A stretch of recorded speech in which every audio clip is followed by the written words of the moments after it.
Eu quero agradecer pessoalmente esse convite, mas eu também quero mencionar como é importante ter trazido essa mesa redonda para o nosso. Quer dizer, alguém falou que é um evento histórico, não é? Sem dúvida, é um evento histórico, porque colocar, né, mostrar ou problematizar essa relação que tende a ser pensada como indissolúvel entre sexo, gênero, desejo, corporalidade, ela traz um desafio imenso para a teoria social.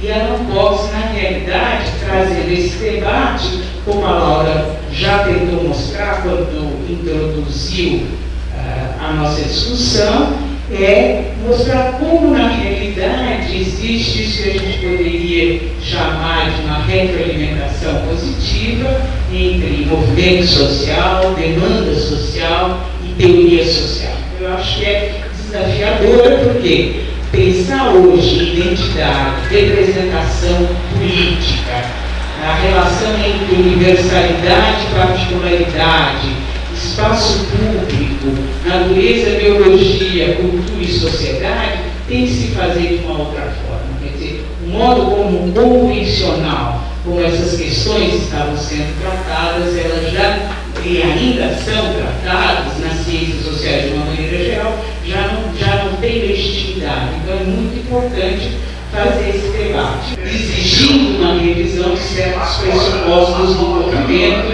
movimento feminista, já quase pode chamar de feminista, é claro, pode chamar. Agora não quer dizer que é um feminismo tão tradicional como aquelas mulheres que você mencionou no início, embora elas tenham sido fundamental para que hoje a gente esteja aqui, né? Então, isso eu acho que tem que ser levado em conta. Mas eu quero também abordar a questão da violência, principalmente a violência, como ela se configura num contexto de aumento da tolerância. E, por outro lado, eu quero também pensar o que é o espaço público e o que esse espaço público, mais no sentido albermasiano, tem se mostrado, tem se configurado enquanto um desafio para nós, inclusive enquanto cidadãos, claro, mas também enquanto cientistas sociais. Então, para começar pela relação, o que os movimentos sociais estão trazendo de novo para a teoria, eu diria que, claro, a gente sabe que existem movimentos sociais muito diversos, muito diferentes, as demandas são muito grandes, mas se fosse para dizer numa cápsula que faz um movimento social, eu diria que, em primeiro lugar, ele tem que mobilizar as pessoas para a luta pela igualdade ou pelo direito da diferença do grupo que está sendo chamado. Depois, tem que mostrar que as desigualdades, elas são desigualdades socialmente construídas, por isso elas podem ser revertidas, elas podem ser combatidas, se pode criar algo mais justo. E é fundamental nos movimentos sociais, digamos assim, criar um laço social entre os sujeitos políticos que vão ser criados de modo a minimizar outras diferenças. E colocar a questão nesses termos, não é, já é trazer um problema para a discussão. Eu acho que nas duas falas aqui feitas, o que elas estão tentando mostrar é o fracasso de certas formas de articulação política. Quer dizer, como esses laços estabelecidos podem fracassar, ou têm fracassado de maneira terrível, vamos dizer assim. Primeiro, quer dizer, a primeira questão é saber, como não cair no essencialismo biológico ou num determinismo classista quando esse laço está sendo produzido, um laço que é fundamental para se ter um sujeito político. Depois, em que medida esse laço não está minimizando as outras clivagens sociais que acabam emergindo e criam os problemas para os movimentos. E depois, a terceira questão que eu acho super importante é a gente pensar qual é o sentido de se falar em identidades políticas num contexto em que o corpo ganha muita maleabilidade, né? Então, o Michael Jackson já mostrou que o preto pode virar branco, né? O homem pode se pensou como homem, né? Quer dizer, na realidade, existe toda uma tecnologia que pode nos mostrar como certas construções sociais acabam sendo naturalizadas, e no momento em que a própria identidade, eu acho que isso o Guilherme mostrou quando tratou dos relatos, elas são tomadas de decisão biográfica, né? Na medida que você, ao criar uma identidade, você refaz a sua própria história em função dessas formas de opressão com as quais você está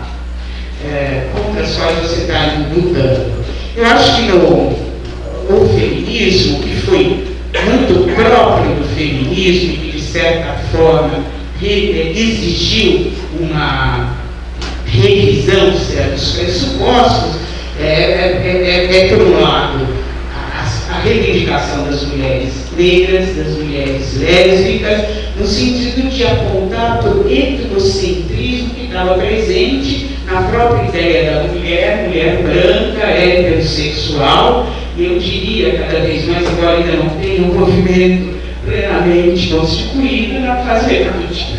Quer dizer, a mulher velha nunca teve muito sentido nessa criação da mulher. Os estudos de gênero, na realidade, foram fundamentais para rever essa concepção, e se fosse para resumir numa frase também, numa cápsula aqui, esses movimentos, o que as discussões de gênero estão trazendo de novo, qual é o divisor entre elas, eu diria que elas estão relacionadas com a questão de que se a assimetria sexual é um fenômeno universal ou é um fenômeno variável. Então nós temos, de um lado, as teóricas que vão dizer, olha, as mulheres ocuparem posições diferentes ao longo da história, em diferentes sociedades, mas na realidade o papel, a posição que elas estão assumindo são sempre diferentes. E do outro lado da divisão são aquelas que estão tentando fazer a crítica ao essencialismo biológico, que estaria implicado na ideia da mulher, da categoria mulher, tentando mostrar que na realidade não existem mulheres que não foram modificadas pelas condições históricas, sociais e etc. E inclusive a própria ideia da repartição da humanidade entre homens e mulheres, a própria ideia do dimorfismo sexual, na realidade é também uma criação histórica. Quer dizer, se de início o movimento pensava no existe o sexo biológico, e o que nós temos, o gênero é a construção cultural, hoje a própria divisão dos seres humanos está sendo pensada, está sendo revista nessa nova vertente, como também uma criação histórica. Então, o que eu acho é que, na realidade, nós vivemos uma situação de quebras de paradigmas. É muito comum a gente ouvir dizer não vivemos crise de paradigmas, a relação entre o sujeito e o objeto tem que ser fixada, objetividade e subjetividade tem que ser revistas, mas eu tenho algumas certezas, ou pelo menos eu tenho duas certezas, né? A primeira é que a gente contribui para o conhecimento quando a gente é capaz de ver que foram convenções culturais, que são convenções culturais, o que nós acreditávamos que era puro rigor objetivo, né? Isso que a Laura chamou, quer dizer, essa capacidade, essa exposição dos pontos cegos, né? Quer dizer, quando a gente consegue fazer isso, realmente a gente tem alguma coisa de novo, alguma coisa de empolgante. Eu acho que essa discussão traz alguns problemas que eu considero que são realmente empolgantes. Quer dizer, o caráter culturalmente construído do que pensamos ser pura natureza. Depois, a problematização da divisão dos seres humanos em homens e mulheres, e discutir a heterossexualidade compulsória é abalar concepções que são centrais do que é a vida humana, do que é o Homo sapiens, do que é a humanidade enquanto espécie. Eu acho que expandir as possibilidades corpóreas, a ênfase está sendo dada na desnaturalização dos processos sociais não é uma oposição à natureza. Quem estuda Vinícius sabe que quando a gente se opõe à natureza, ela tem efeitos que são efeitos bastante complicados, mas é uma oposição à evocação da natureza para explicar, para estabelecer limites ao corpo, né? Quer dizer, como se fosse próprio da natureza esses limites. Eu acho que o Guilherme mostrou isso muito bem, não é? Quer dizer, mecanismos através dos quais essa evocação da natureza quer dizer, pensar no Dressler, uma pena que o Laerte também não está aqui, mas pensar em todas essas questões é de alguma forma zombar do que é tido como uma verdadeira identidade de gênero, né? E eu acho que outro ponto que é fundamental da nossa discussão, e que a Gabriela está fazendo isso com muita ênfase, é ver que o oposto da feminilidade não é apenas a masculinidade, né? A feminilidade da mulher ocidental, ela foi construída não só em oposição à masculinidade, à virilidade, mas também em relação à sua oposição à prostituta. Daí todo o mal-estar que você explicou de uma maneira muito interessante, mas também a sexualidade da mulher negra, a mulher índia, a mulher havaiana em volta do Calcute, que a gente não, às vezes não percebe o quanto havia nesses relatos dos marinheiros uma tentativa de opor essas mulheres à mulher ocidental, classe média, branca e etc. Ou seja, a criação dessa mulher é uma tentativa de civilizar ou de opor a outras mulheres também, não é? Ou seja, civilizar as mulheres árabes tirando as roupas dos véus, ou civilizar as mulheres africanas vestindo elas, ou então salvar as prostitutas do fato de elas serem objeto da dominação masculina.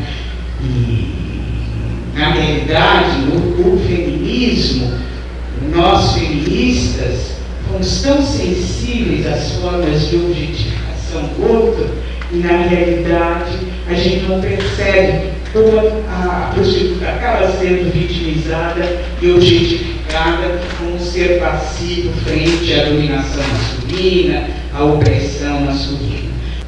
Agora, eu acho que tem problemas aí que merecem ser olhados com cuidado, né? Problemas em relação às estratégias políticas, né? Não é dizer, como fazem muitas feministas, de que levar em conta essa diversidade leva à paralisia. Eu acho que cada vez está mais claro para nós que pensar na universalidade é levar em conta as formas específicas que a dominação assume em cada situação, em cada contexto, né? Quer dizer, essa oposição entre universalidade e particularidade nunca me convenceu, porque para ser universal é cada vez fundamental ter essa postura que leve em conta as particularidades. Mas, sem dúvida, o que nós estamos assistindo é um certo abismo em relação a certas reivindicações. Nas últimas eleições, a luta feminista pelo aborto não teve nenhum apoio do movimento gay, por exemplo, e ao mesmo tempo que a luta pelo casamento gay, pelo reconhecimento, na realidade não teve o apoio do movimento feminista. Quer dizer, na realidade, sem dúvida, nós temos hoje uma sociedade mais tolerante em relação às diferenças, né? Tem certas manifestações, acho que o Guilherme mostrou ali, que mostram que a nossa sociedade está, com certo sentido, mais tolerante em relação à diferença. Eu acho que seria uma piada e seria, assim, confundir um pouco as coisas, mas do que esclarecer, dizer que os homofóbicos agora que estão no armário, né? Mas eu diria que falta uma retórica capaz de legitimar a antidiversidade, a antitolerância. Na realidade, eu acho que a gente tem pensado na violência sempre naquele modelo mais russoniano, a violência como alguma coisa que impede a eloquência, impede a retórica, impede a fala. A gente tem que ver, e o Hirschman mostra isso muito bem quando ele estuda o autoritarismo na América Latina, que a violência também pode ser o oposto, que é a ausência de uma retórica que pode explicar e legitimar essa violência. O Morte tem mostrado que, na realidade, o Brasil, apesar de todas as manifestações aparentemente de intolerância, tem sido o campeão da violência homofóbica, né? Então, a violência também pode ser uma forma a ausência de eloquência, a ausência de uma retórica levar à violência. De qualquer forma, eu acho que nesse mundo a gente tem que pensar, eu já estou agora finalizando, o que é a esfera pública propriamente dita, nesse sentido eu tenho mais anos, como eu falei no começo, de discutir o que é o bem público. Na realidade, o que tem me preocupado, e que eu gostaria de finalizar colocando isso para o debate, é a força que a polícia, quer dizer, tem ganhado, a polícia enquanto uma forma de garantir a tolerância, né? A polícia enquanto alguma coisa que as feministas estão chamando para impedir, para salvar as prostitutas, ou para lutar, como a Adriana tem mostrado, contra o tráfico de pessoas. Quer dizer, na realidade, a polícia, né, com Foucault a gente aprendeu em vigiar e punir, e na realidade houve uma mudança, não é, cada vez mais tecnologias disciplinares substituíram a violência contra o corpo do criminoso. Na realidade, parece que essa violência está voltando com uma força enorme e que, para garantir esses espaços públicos, nós temos cada vez mais que legitimar a polícia, uma polícia que está aí para garantir a tolerância. Então, eu acho que temos aí um problema sério e que gostaria de ver mais debatido e mais pensado em termos da nossa sociedade, do nosso presente. Muito obrigado. Então, para a plateia para pessoas. Você disse, vamos ver se eu entendi, que nós prostitutas somos objeto da dominação. Não, eu tentei dizer que muitas feministas têm encarado isso, concordando com o que você falou, nessa dificuldade da gente ver a diferença, porque na realidade o próprio do feminismo foi tentar ser sensível às formas de objetificação dos seres humanos. Parece que a gente esquece isso e a gente objetifica as prostitutas, tratando elas como vítimas da opressão e não como sujeitos que têm agenciamento, que você mostrou muito bem. Então, não sei se foi claro, mas era isso que eu quis dizer. Ok, tem uma pergunta. Ô Guilherme, você diz, acho, entre várias coisas que você falou sobre a conformidade, a completude masculina, não é isso? Como se fosse uma coisa específica no caso que você relata. Eu gostaria de sugerir que o seu argumento poderia ser alargado. Absolutamente. Mas quer dizer que acho que há um problema para todos nós de tentar achar uma maneira de viver os nossos corpos e as representações sociais que correm a respeito deles. Eu não vou falar pessoalmente, mas poderia, porque e está nos estudos sobre masculinidade, inclusive, a dificuldade que alguns de nós temos de produzir comportamentos e grupos de acordo. Suponho que a mesma coisa acontece com as mulheres. Quer dizer, eu suspeito que o problema que você está colocando fica mais evidente no caso que você está colocando, óbvio, né? Mas que é um problema geral para todo mundo. Né? E acho que essa maneira de falar com tanta eloquência sobre a experiência de se tornar homem masculino e de falar da prostituição com tanta coisa, obriga a pensar todas as questões, de fato. Porque você tem noção disso. Claro, você fala, é por isso que a briga com o feminismo se deu, né? É claro, porque é muito massa essas coisas. Claro. Aí volta aqueles velhos clichês que toda mulher é prostituta, não é isso? É. Mas eu queria que eles registrassem esse pequeno detalhe. Eu queria dizer também que eu adorei a mesa, adorei as falas, as colocações. Queria concordar com o Peter, eu acho que a gente pode falar de uma ficção de concretude, né? Quer dizer, há uma ficção, os homens vivem a ficção de serem homens, né? Mas eu não sei se eu podia, em mulher, podia tentar isso como, né? Pensando em vários por aí. Aí eu vou fazer uma pergunta de provocação, tá? Você falou em conflitos, eu anotei assim um pouco, desorganizadamente, várias coisas que vocês falaram, e você falou em conflitos com as normas de gênero, né? Que a experiência transexual é uma experiência identitária, não uma doença, né? Não uma patologia, ligada a conflitos com as normas de gênero. Será que é conflitos com as normas de gênero ou conflitos com a norma biológica, você está entendendo? Porque, claro que você, ao momento que você expõe toda uma gama de possibilidades da pessoa transexual, né? De dizer, eu sou um homem, mas não faço nada a respeito disso, ou me visto assim, etc., até chegar à pessoa que se submete a tratamentos médicos. E no fim você acaba falando desse transexual masculino, né? Que se transforma em homem, né? Você até coloca em questão, uma questão muito interessante da visibilidade e visibilidade, né? Que, digamos assim,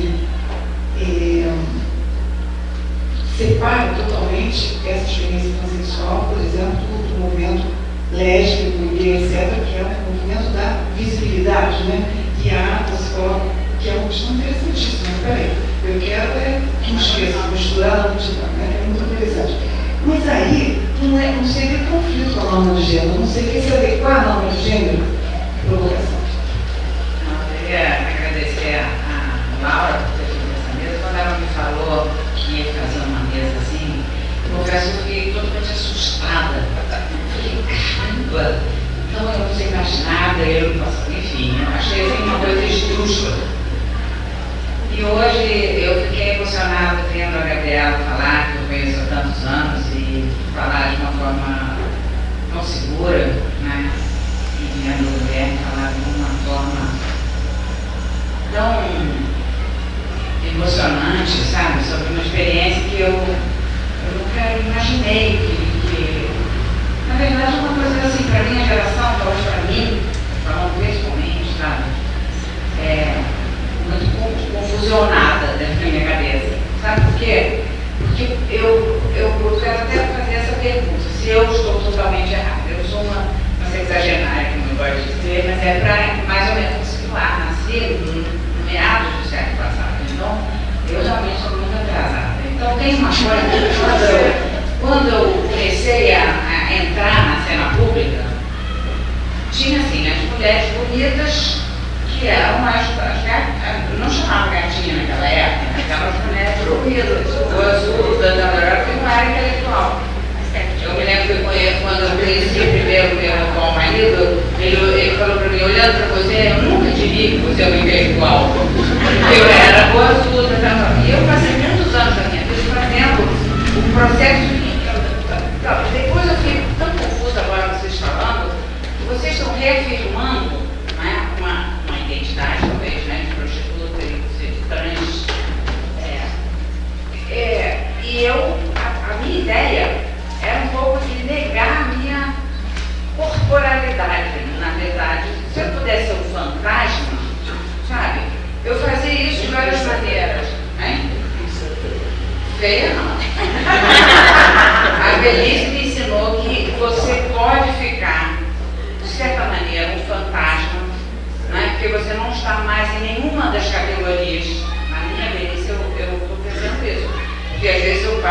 corredor da faculdade e as pessoas não me identificam. Mesmo aqui não, muitas vezes as pessoas não me identificaram com Ângela, porque o cabelo, fiquei mais velho, mais gordo.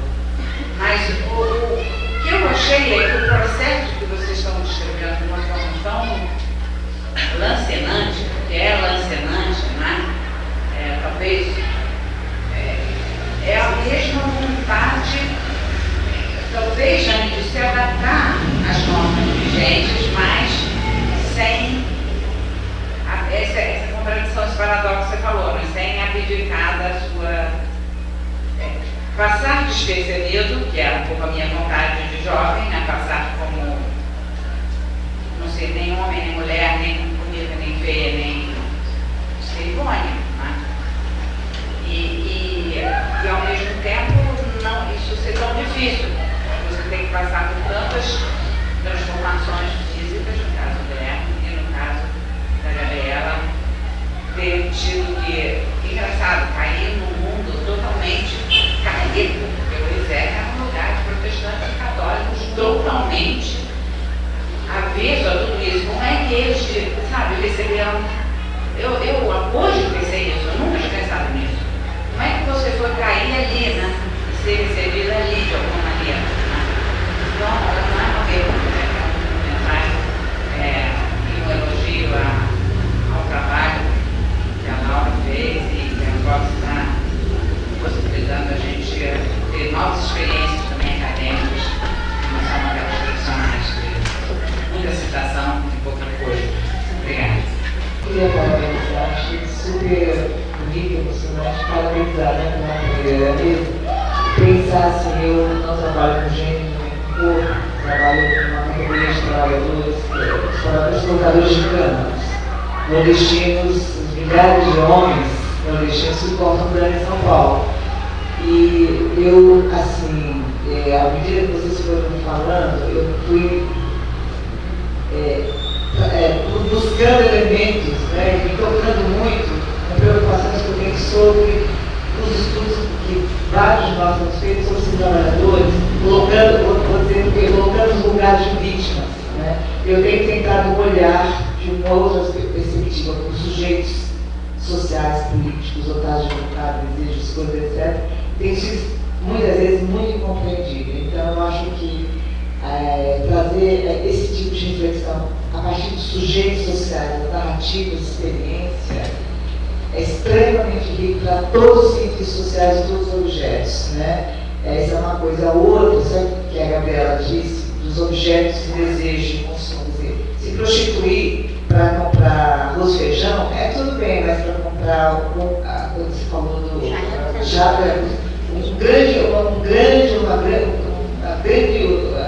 eu digo até discriminação dos trabalhadores migrantes, porque eles trabalham intensamente, colocando 12 toneladas por dia até exaustão, muitas vezes para comprar motos, objetos de consumo da sociedade. Eles estão mal entendidos por isso.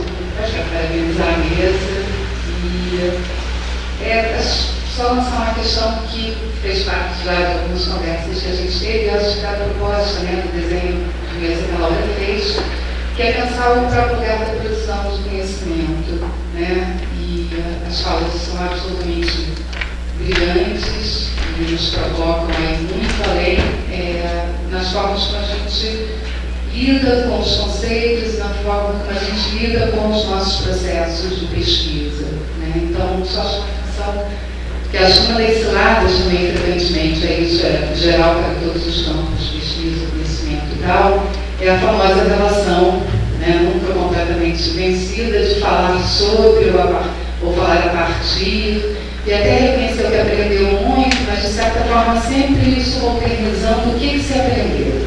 Com as experiências das pessoas, com que elas contaram, a Gabriela trouxe isso, a questão dos depoimentos, né? Então você revolta o depoimento, coloca lá, Guilherme trouxe isso também de outra forma, e uma certa mesquinharia intelectual, às vezes, não reconhecer que o que a gente pode disso são conceitos extremamente sofisticados, produções reflexivas teóricas profundamente agudas, que nós não somos capazes de ter sem esse encontro dialógico profundo. E esse não é um encontro que é feito por sobre a experiência das pessoas, uma espécie de remontagem de antropologia de gabinete que a gente vai repensar. É feito porque essas pessoas, em suas variadas situações, são produtores intelectuais que estão, na verdade, nos emprestando formas de ver o mundo e conceitos políticos e teóricos muito marcantes, muito importantes. Ivone, a gente também estava com muito medo na mesa, mas na verdade ela também foi construída porque nós ouvimos, né? Eu tive o Guilherme falar na parada, no encontro do Diadorinho, na parada em Salvador, e logo em seguida a gente ouviu a Eliana, a gente ouviu a Gabriela Leite falar. A gente estava também comecei, mas ao mesmo tempo fazendo uma aposta, sabendo que seria um desafio, mas fazendo essa aposta, porque nós já tínhamos ouvido, sabíamos que a vida poderia intervir, infelizmente no fato fez, né? E para a gente pensar exatamente sobre todas essas fronteiras e questões, né? Então, eu sempre quis que os homens vissem meu corpo, gostassem da minha bunda, sabe? Essas coisas assim, eu sempre quis que os homens me paterassem. E eu acho que a prostituição me ajudou muito a isso, né? Eu tratava muito legalmente essa história do corpo e da sexualidade. E não ter nenhum problema com isso, né? Porque assim, uma vez eu fui entrevistada por uma jornalista portuguesa, eu sempre conto essa história, porque eu acho que essa história é bem legal. Ela estava dizendo para mim, engraçado vocês brasileiros, né? Vocês ficam tão nervosas de serem reconhecidas como uma bunda grande, bem pequena, com azuda e tal. Você sabe qual que é a imagem que a mulher portuguesa tem? Eu não deixo eu pensar nisso, né? Mas eu comecei a pensar que a mulher deveria ser separada, uma coisa como isso mesmo. Mulher portuguesa é reconhecida como mulher que tem de separado, bigode, cheira a alho e usa roupa preta, e não tem bunda. Então, eu acho que nós somos privilegiados em relação a isso, né? Eu, por exemplo, eu desejo entrar no vagão de mulheres no metrô. Eu acho terrível. Por que existe vagão de mulher no metrô? Eles querem um metrô homossexual, né? É uma coisa impressionante. Outro dia uma mulher chegou para mim e falou assim, não, Gabriela, é necessário, porque eu tenho relatos de mulher que saiu de dentro do metrô com a calça jeans suja de esperma. Eu falei, se você não está afim disso, não vai chegar a esse ponto. Concorda? Homem de uma fragilidade tão grande que é só você dar um berro. Quer tirar essa merda aí atrás da minha mão? Entendeu? Não é assim? Porque é assim. Entendeu? Então, eu acho que a gente tem que relativizar essas questões. E aí eu concordo muito com a gente, nem sou eu, mas eu tenho que concordar isso com vocês. Falar da prostituição, falar das questões é muito mais a pena. Eu às vezes eu me sinto assim, até o Zé que me acompanha, um beijo para dar, eu dando um movimento para as pessoas hoje. Porque eu estou pensando outras questões do né, Zé? E outras questões sobre a sexualidade, sobre o gênero e tal, e sobre o nosso lugar de relativizar uma muito coragem. Sim, que mulher jovem, mulher jovem, não é isso. E não gosta quando passa na rua, o cara fala assim, mamãe queria uma dessa que eu moro. Pô, eu gostava disso, não vou dizer que eu não gostava, porque eu gostei hipócrita, né? Então eu acho que eu podia falar mais um pouquinho positivo. Ao produzir esse material de hoje, no anterior também que eu tive que pensar, já parecia confuso. Né? Não me parece que é completamente uma inconformidade com as normas de gênero, de fato. Né? Tem uma inconformidade com a biologia muito mais forte. E eu acho que isso fica um pouco mais claro quando começa a explorar a ideia de exílio, né? De que fica um pouco. Né? Eu acho bom que não seja, mas legal pensar nessa complexidade. Nem não está completamente resolvido, não. Agora, obrigado, Peter. Eu acho que eu também saio daqui com uma sensação de felicidade, de poder ter falado de coisas que para mim são experimentais. Né? São experimentais nesse momento, não tem nada muito sólido ainda, isso é um material completamente mole. Né? E foi legal poder ter esses retornos, né? Acho que eu quero que continue, para a gente sair daqui e conversar mais com vocês. Né? Eu acho que quando a Ivone fala dessa entrada, né? Bacana isso também, você pensar de história, relembrar e tal, né? essa auto-representação, que para mim o que mais me incomodava, que percorreu a minha constituição como pesquisador, que é uma coisa que eu falei pouquíssimo, né? Foi um incômodo desde o começo com aquele velho dualismo psicofísico. Né? E eu queria fazer política com o corpo, eu queria pensar com o corpo. Né? E eu acho que essa mesa de hoje convidou a gente a pensar, né? O que é fazer ciência social com o corpo. Né? Fundamentalmente, muito legal essa turma, né? Ser vindo dos trabalhadores. A coisa dos trabalhadores também, né? E a vitimização, quer dizer, eu acho que talvez fosse pouco do temor, Ivone, e fosse uma mesa de vítimas, né? Eu acho que a gente assistiu a muita coisa aqui, menos a uma mesa de vítimas, né? Eu acho que isso foi o melhor de tudo. Obrigado. Eu acho que ajuda a entender e quero sempre deixar muito claro nas coisas que eu falei, que o feminismo é sempre plural. Tem muitos feminismos e a gente tem que criar outros também mais abrangentes, capazes de integrar e compreender a